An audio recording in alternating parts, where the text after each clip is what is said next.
नमस्कार मित्रांनो, निराधार अनुदान योजनेचे पैसे मे महिन्याचे आलेले आहेत। यासाठी राज्य सरकारच्या माध्यमातून एक नवीन शासन निर्णय घेण्यात आलेला आहे आणि या शासन निर्णयामध्ये सांगण्यात आलेलं आहे जे पैसे लाभार्थ्यांच्या बँक खात्यामध्ये जमा होणार आहेत हे कसे पैसे जमा होणार आहेत याबद्दलची माहिती समजून घ्या।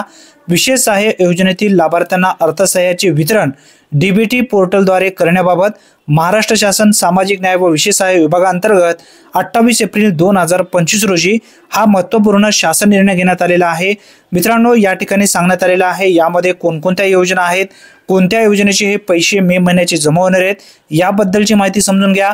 सामाजिक न्याय आणि विशेष सहाय्य विभागांतर्गत राज्य पुरस्कृत संजय गांधी निराधार अनुदान योजना व श्रावणबाळ सेवा राज्य निवृत्ती वेतन योजना या योजना आणि केंद्र पुरस्कृत इंदिरा गांधी राष्ट्रीय वर्धापकाळ निवृत्ती वेतन योजना, इंदिरा गांधी राष्ट्रीय विधवा निवृत्ती वेतन योजना व इंदिरा गांधी राष्ट्रीय दिव्यांग निवृत्ती वेतन योजना या योजना राबवण्यात येत आहे।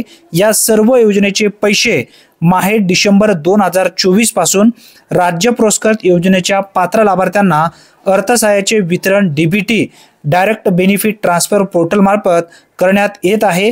त्यानुसार राज्य पुरस्कृत व केंद्र पुरस्कृत योजनांचे माहे एप्रिल 2025 पर्यंतचे अर्थसहाय्य डीबीटी द्वारे थेट लाभार्थ्यांच्या बँक खात्यात जमा करण्यात आले आहे।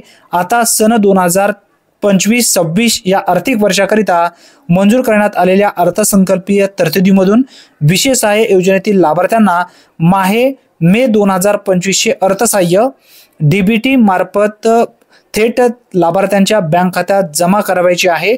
यासाठी ही निधी पाठवण्यात आली आहे। आता यामध्ये कोणकोणत्या योजना आहेत याबद्दलची माहिती समजून घेतलेली आहे आणि जे लाभार्थी या योजनेअंतर्गत पात्र आहेत अशा सर्व लाभार्थ्यांना थेट डीबीटी मार्फतच हे पैसे येणार आहेत। त्यासाठी लवकरात लवकर तुमच्या बँक खात्याला आधार लिंक करून डीबीटी ऍक्टिव्ह करून घ्या। धन्यवाद, पुन्हा भेटूया, तोपर्यंत जय हिंद, जय महाराष्ट्र।